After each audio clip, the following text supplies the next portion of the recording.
James Gunn announced before the release of Shazam 2 and the Flash movie that he's rebooting the entire franchise and starting fresh. This made people realize that the Shazam 2 is not important at all. It's easily skippable, and you lose nothing of substance. You see, the reason Captain Marvel and Thor Ragnarok made so much money is because of how important they seemed at the time. Those films were nothing but filler movies. A cash grab with popping colors. It's so dumb.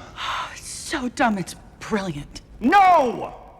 It's just dumb! But at the time, those films seemed important for audiences as they didn't want to miss any substance before the grand finale of Avengers Infinity War and Avengers Endgame.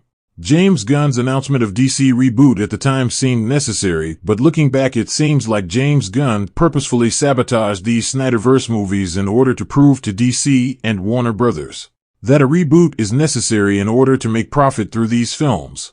Because in case any of these films performed well, that would mean DC does not need Gunn's expertise to make profit. They function well with the previous establishment. Even though Shazam 2 Fury of the Gods is a better film than, let's say, Thor 4 Love and Thunder, which made $800 million worldwide, or Eternals, it doesn't matter in the grand scale of things. Shazam 2 seems insignificant as the validity of these characters are at a checkpoint of expiry.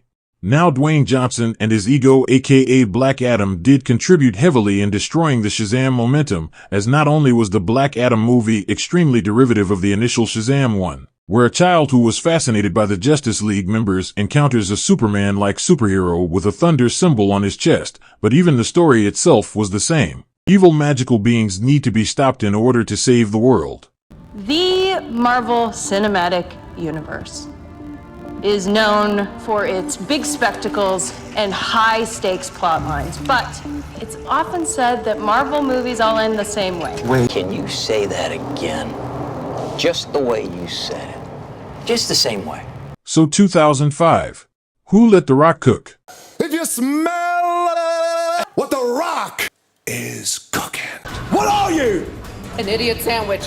Not only did James Gunn and The Rock sabotage Shazam 2, but now it's clear as day that they have destroyed the possibility of The Flash or The Aquaman 2 making any bank at all. DC and Warner Brothers had to bring in a PR performance from Tom Cruise to support the Flash movie in order to save face ahead of Shazam 2's box office number. Could you imagine using a Scientologist to promote your films? Hilarious stuff. Yeah. I've been a Scientologist for over 30 years, and it's something that, as you know, without it, I wouldn't be where I am. Yeah.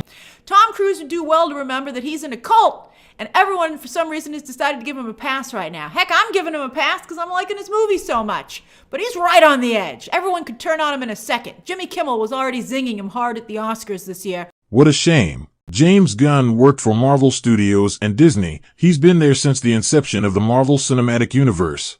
Having him take over the Justice League characters seems immature and stupid, as his allegiance lies with Disney. Should have hired Matt Reeves as the head of DC instead, as he has already billed the best Batman movie in years. Gunn could only wish. Anyways, I'll keep you posted on Shazam numbers this weekend. Bye-bye. See you, chump.